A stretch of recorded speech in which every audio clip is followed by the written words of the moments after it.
माँ दुर्गा के छठवें स्वरूप का नाम कात्यायनी है। कात्यायनी नाम पढ़ने की कथा इस प्रकार है। कत्त मुनि एक प्रसिद्ध महर्षि थे। उनके पुत्र ऋषि कात्य हुए। इन्हीं कात्य के गोत्र में विश्व प्रसिद्ध महर्षि कात्याय थे। इन्होंने भगवती पराम्बा की उपासना करते हुए कई वर्षों तक बड़ी कठिन तपस्या की थी। माँ भगवती उनके घर पुत्री के रूप में जन्म ले माँ भगवती ने उनका बहुत ही ध्यान रखा और उनको अपनी भक्ति प्रदान की। कुछ काल पश्चात जब दानव महिषासुर का अत्याचार देवों पर बढ़ने लगा, तब भगवान ब्रह्मा, विष्णु, महेश तीनों ने अपने अपने तेज का अंश महिषासुर का विनाश करने के लिए एक देवी को उत्पन्न किया। महर्षि कात्यायन ने सर्वप्रथम इनकी पूजा की। इसी कारण से यह कात्यायनी कहलाई।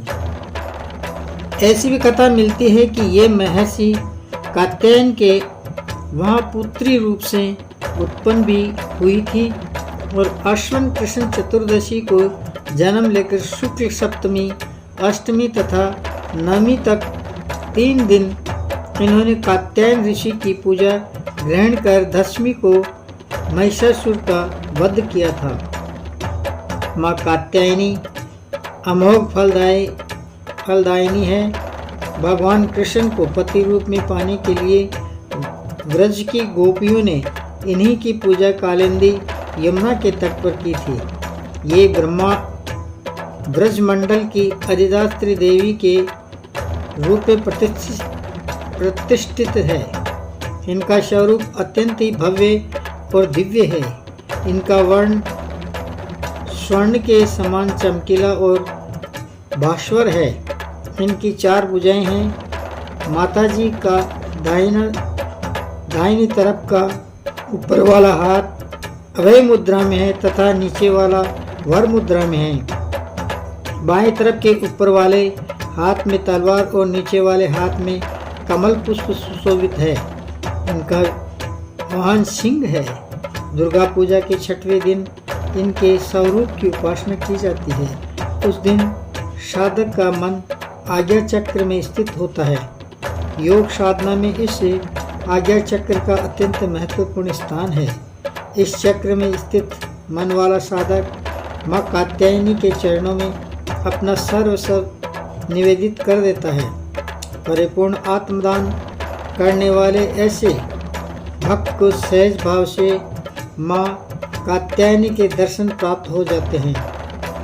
माँ कात्यायनी की भक्ति और उपासना द्वारा मनुष्य को बड़ी सरलता से अर्थ, धर्म, काम, मोक्ष 4 फलों की प्राप्ति हो जाती है। वह इस श्लोक में स्थित रहकर भी अलौकिक तेज और प्रभाव से युक्त हो जाता है। उसके रोग, शोक, संताप, भय आदि सर्वथा विनष्ट हो जाते हैं। जन्मांतर के पापों को विनष्ट करने के लिए माँ की उपासना से अधिक सुगम और सरल मार्ग दूसरा नहीं है। इनका उपासक निरंतर इनके सानिध्य में रहकर परम पद का अधिकारी बन जाता है। अतः हमें सर्वतोभावेन माँ के शरणागत होकर उनकी पूजा उपासना के लिए तत्पर होना चाहिए। जय माता दी, जय काली, जय दुर्गा, जय कात्यायनी।